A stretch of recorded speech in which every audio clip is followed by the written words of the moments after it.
Scioperiamo perché vogliamo il mantenimento delle condizioni economiche e occupazionali in essere. Sono 143 solo in provincia di Treviso gli addetti al servizio di pulizia delle scuole che rischiano di trovarsi senza lavoro e per questo hanno deciso di incrociare le braccia martedì prossimo.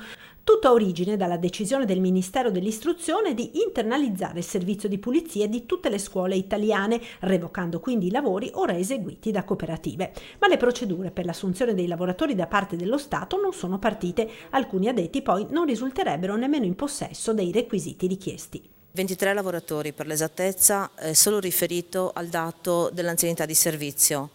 Un altro dei dati di cui non abbiamo conoscenza è il titolo di studio per tutte le lavoratrici, perché viene richiesto la licenza media e non tutte le lavoratrici ne sono in possesso. Il rischio è che tutti rimangano a casa, quindi tutti i 147 operatori, ma a livello nazionale la platea è ancora più ampia. Ma in queste ore c'è agitazione anche nelle ULSS venete per il ricorso sulle presunte irregolarità nel maxi concorso indetto dalla Regione Veneto per la selezione di oltre 300 operatori sociosanitari. Il ricorso, sul quale si deve esprimere il TAR del Veneto, rischia di bloccare le assunzioni in corso in queste settimane.